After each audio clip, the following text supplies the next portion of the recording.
Bonjour à tous. Pour l'heure de la parole, nous allons aujourd'hui analyser le thème « La vie chrétienne ». La vie chrétienne comme un appel. Pourquoi ce thème? Parce que nous avons tendance à considérer notre vie chrétienne comme un acquis, une tradition. Parce que j'ai été baptisé enfant, ou bien mon père est chrétien, ma mère chrétienne, et donc cela va de soi. Je dois vivre ma vie chrétienne comme si rien n'était. Alors le Christ nous appelle à un appel. Voilà la vie chrétienne. Un appel à le suivre. Le suivre pour être plus efficace, non seulement à le servir, mais également à servir nos frères et nos sœurs. Cela donc nous interpelle. Et en cela, nous devons chercher non seulement à aimer Dieu, mais à le trouver là où il se trouve. Voilà l'objectif, le but de la vie chrétienne. Et donc, suivre notre Seigneur de plus près, afin de se rendre plus capable de travailler efficacement à notre propre salut et le salut de nos frères et sœurs. Nous allons analyser ce thème à travers 3 grands axes. D'abord, comment comprendre la grandeur de notre vie chrétienne, en un premier point. Et le second, comment travailler à notre propre salut et celui de nos frères. Et enfin, quels sont les instruments que nous avons, les instruments de service, servir le Seigneur et servir nos frères. Sans plus tarder, nous abordons le grand point, la grandeur de notre vie chrétienne. Cette grandeur s'analyse d'abord à travers cette rencontre, la rencontre de celui qui fait de nous des fils, des enfants de Dieu. Au commencement, nous dit le livre de la Genèse, Dieu créa l'univers et tout ce qu'il contient. Il le créa par sa toute-puissance, à partir de rien. Et la Bible nous dit que Dieu créa l'homme à son image. À l'image de Dieu, il le créa. Mais nous remarquons à travers ce premier livre de la Genèse que le procédé de la création de l'homme n'est pas identique à celui des autres créatures. L'homme est créé de façon intrinsèque et non pas extrinsèque. La Bible nous dit, et je cite, « Créons l'homme à notre image et à notre ressemblance ». Nous devons donc refléter, chers frères et sœurs, cette image de Dieu en nous, à travers notre vie chrétienne. C'est cela le fondement et le sens de notre filiation divine. Et c'est ce premier grand point qui nous est donné. Quel est donc ce grand amour? Dieu nous a aimés. Il a fait de nous ses enfants. Il a fait de nous ses enfants, nous dit saint Paul, des fils d'adoption. Nous le sommes par le sacrement de baptême. Et ce sacrement de baptême qui fait de nous des chrétiens. Nous sommes donc chrétiens pour répondre à cette image de Dieu qui a été souillée par le péché depuis Adam et Ève. Mais nous sommes créés pour plus que cela. Nous sommes appelés à être saints. Voilà notre objectif. Nous sommes des êtres humains appelés à vivre la vie de notre Père du ciel, étant donné que nous sommes créés à son image et à sa ressemblance. Nous sommes donc ontologiquement liés à celui qui nous a créés par les sacrements qui nous sont donnés dans l'Église. Bien-aimés, nous sommes donc appelés, vous pouvez le comprendre, à avoir une vie unique et authentique et non pas seulement s'attarder sur ces conditions, ces éléments traditionnels de la vieille chrétienté. Mon père est chrétien, ma mère est chrétienne, cela suffit. C'est-à-dire ne pas avoir plusieurs visages, des visages empruntés. Notre vie doit donc être authentique dehors comme dans nos chambres. Vie de celui qui est convaincu dans tout son être qu'il appartient à son Créateur, qu'il appartient à Dieu qui l'a créé. Le sens de notre vie appartient donc à cette relation que nous avons avec notre Seigneur. Et donc, la vie chrétienne se résume dans le fait que nous faisons une rencontre qui change. C'est l'appel de Jean et d'André qui nous sont donnés comme exemple dans l'évangile de Saint Jean au chapitre 1, les versets 29 à 42. Nous remarquons à travers ce récit que Jean et André, les apôtres Jean et André, reconnaissent déjà Jésus comme leur maître. Et il y a peu de discours dans cette rencontre. Et ils sont prêts à tout laisser pour demeurer avec lui. Du coup, suivre le Christ nécessite une rupture avec les habitudes que nous avions, les habitudes du monde. Cela voudrait dire que suivre le Seigneur, suivre notre Seigneur de plus près, c'est savoir où il demeure. Maître, où demeures-tu? Maître, où demeures-tu? Pour que nous puissions marcher à ta suite, pour que nous puissions venir à toi. Alors, d'où le second point, comment marcher donc à la suite du Christ? Il faut d'abord savoir ici qu'il y a un obstacle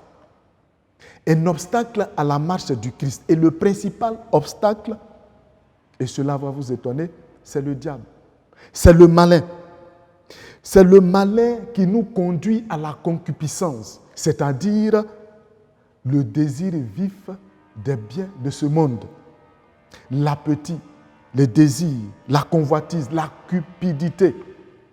Jésus lui-même, en entrant dans la vie active, en commençant son ministère, a d'abord montré ce combat spirituel à tous ces chrétiens. Il a vaincu le malin au désert.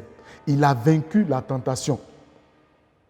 Et donc le principal obstacle de notre vie chrétienne, c'est le malin, le diable, qu'il faut affronter et qu'il faut vaincre à tout instant, en tout instant de notre vie. Et il y a des moyens qui peuvent nous aider. Par exemple, aller à la messe chaque jour. C'est vraiment là que nous rencontrons de façon spéciale le Christ, non seulement dans sa parole, mais également dans l'Eucharistie. Et cela nous grandit, cela nous donne la force, cela nous fortifie pour que nous puissions mener cette marche. Le piège pour le chrétien assidu aux messes, oui, il y a un piège. Le piège, c'est de rentrer dans une habitude qui consiste à penser que nous accomplissons simplement un devoir. Le devoir d'aller à la messe, le devoir de venir chaque matin ou chaque soir aux messes. Un autre élément qui pourrait nous aider, c'est couper le dialogue avec le malin, Satan bien sûr. Il nous suggère à chaque instant de manger le fruit défendu, comme il a fait à Adam et Ève. À chaque instant de notre vie, nous sommes donc tentés de manger le fruit et donc nous devons couper ce dialogue avec le malin. Par exemple, nous débarrasser dans nos applications de portable, bien sûr, de ce qui est compromettant. Voilà une manière de couper le dialogue avec le malin. Une manière aussi de couper le dialogue avec le malin, c'est de nous débarrasser des amitiés compromettantes. Et un autre élément, c'est de ne plus travailler par calcul ou par ruse. Et tout ce que nous faisons, que cela soit fait pour grandir notre communion avec le Christ, avec le Seigneur. Un autre élément, un autre moyen, c'est de ne pas avoir des paroles inutiles, des paroles stériles, des paroles vaines. Donc, chaque jour de notre vie, nous devons apprendre à lutter, apprendre à suivre le Christ, à marcher à sa suite. Et enfin, comme dernier élément, il faut lutter contre la tiédeur. Qu'est-ce que cela veut dire concrètement? Le Christ dit, tu es tiède. Et il nous le dit, tu es tiède si nous agissons pour des motifs humains, tout simplement. Si nous agissons pour des motifs humains, nous sommes tièdes. Et donc, agir non seulement pour plaire à Dieu, mais également pour travailler au salut de ceux qui nous entourent. Et en un petit 3, nous abordons les enjeux de notre marche à la suite du Christ. L'enjeu principal que nous évoquons ici, c'est le jugement dernier. Cela pourrait paraître un peu bizarre ou contradictoire, mais l'enjeu principal de notre marche, c'est le jugement dernier. C'est le ciel. Nous sommes appelés, nous sommes citoyens des cieux, nous dit saint Paul.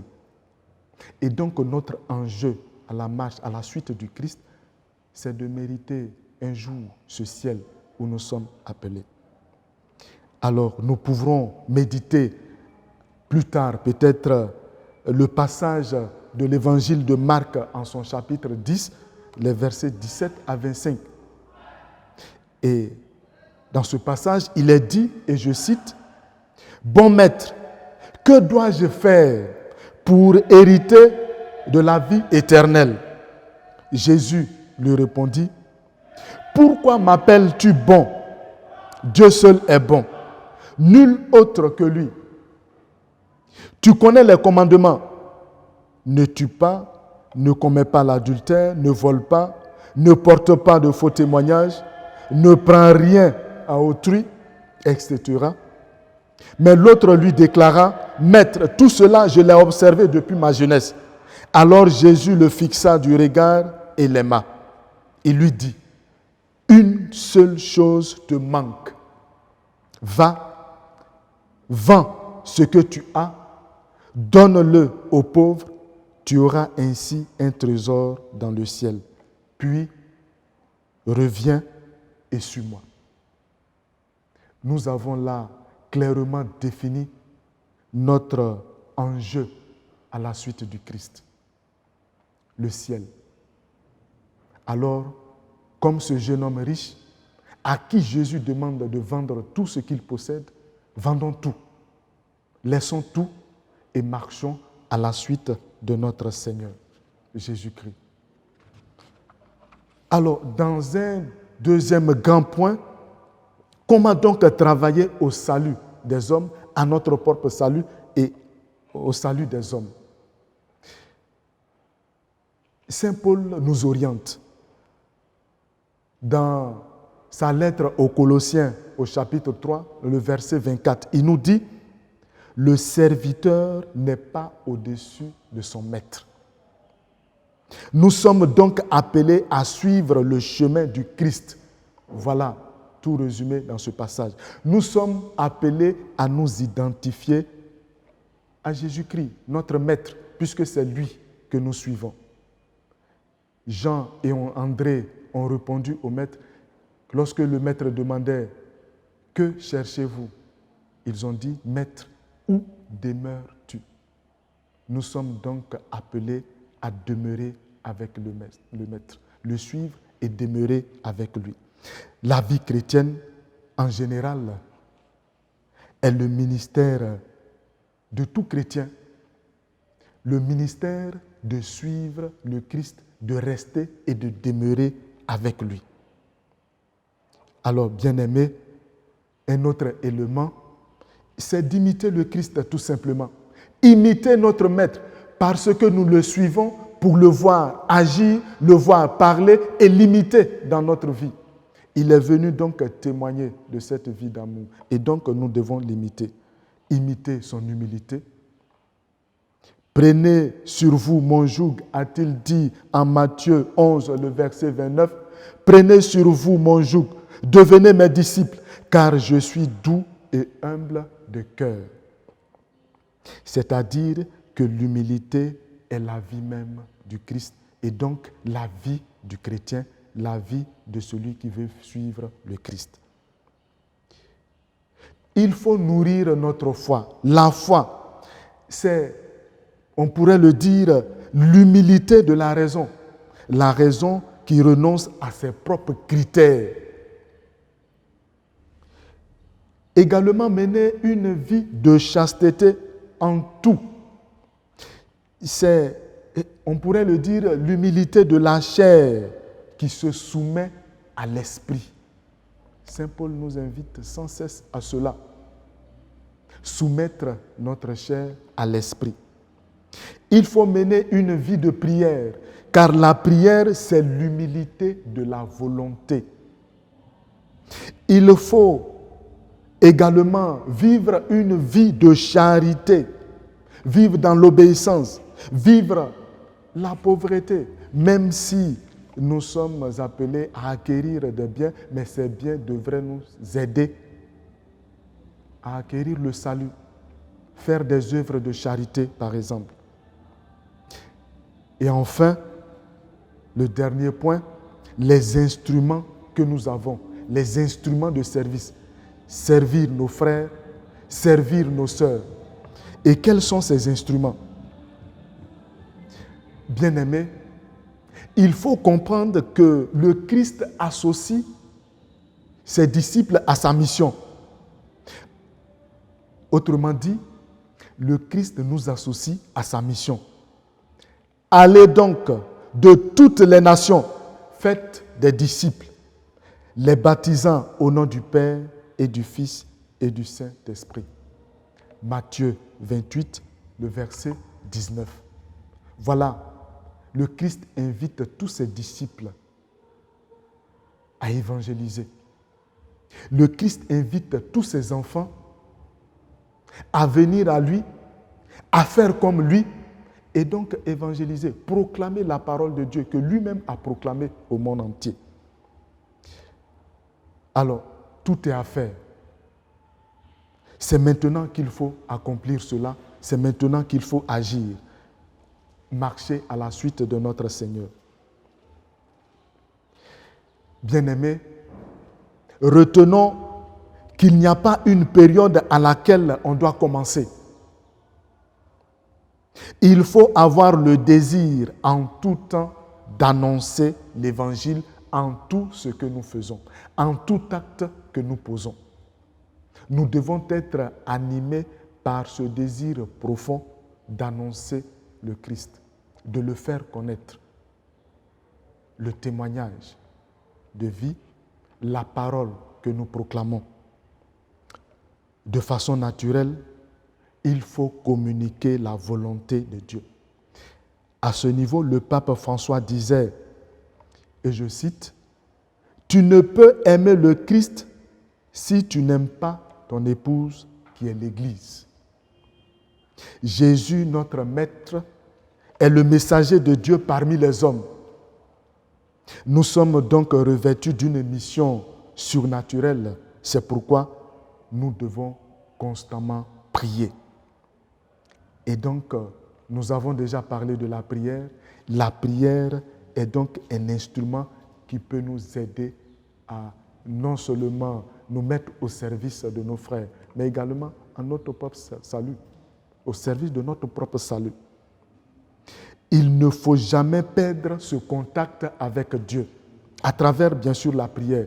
La prière qui nous rend joyeux, non seulement parce que nous appartenons à cette grande famille de Dieu, mais également non pas parce que les choses se déroulent bien, nous sommes joyeux, mais parce que nous sommes toujours en Dieu et nous demeurons en lui. Il faut donc commencer sa journée par la prière et la terminer par la prière. Un autre élément qui pourrait nous aider comme instrument de service, qui pourrait nous aider, c'est l'amour de la croix. Alors, chers frères et sœurs, il faut cultiver l'esprit de mortification. Exemple, les sacrifices pour favoriser la communion entre tous. La vie communionnelle avec mon frère, avec ma sœur, la vie avec les autres. Voilà ce à quoi nous sommes appelés. Un autre instrument de service, ce sont les sacrements. Dieu n'est pas seulement une parole pour nous. Dans les sacrements, il se donne à nous. Nous le rencontrons dans les sacrements. La Sainte Messe doit être le centre de toutes nos activités, le centre de notre journée, le centre de tout ce que nous faisons. Se confesser régulièrement, car le Seigneur nous ouvre à travers la confession sa grâce. Cette grâce qui nous rejoint et qui nous pardonne. Un autre instrument, c'est le travail. Le travail que nous faisons chaque jour, il faut travailler sérieusement aujourd'hui et ne pas se laisser à la facilité. Travailler sérieusement et non pas rester de façon superficielle en tout ce que nous accomplissons. Pour tout ce que nous faisons, aller en profondeur. Et enfin, la Vierge Marie. La Vierge Marie nous aide à marcher à la suite du Christ. Elle nous aide à être saints et saintes parce qu'elle-même, elle a été la première à marcher dans cette voie de sainteté à la suite de notre Seigneur. Alors, chers frères et sœurs, voici la vie chrétienne. Elle ne s'arrête pas en des considérations de ce que je suis né d'une famille chrétienne, mais elle nous appelle à répondre chaque jour, Maître, où demeures-tu? En tout ce que nous faisons, pour que nous puissions, en ce que nous faisons, demeurer avec le Christ, être avec lui, lui qui viendra, lui qui est, qui règne pour les siècles des siècles. Amen.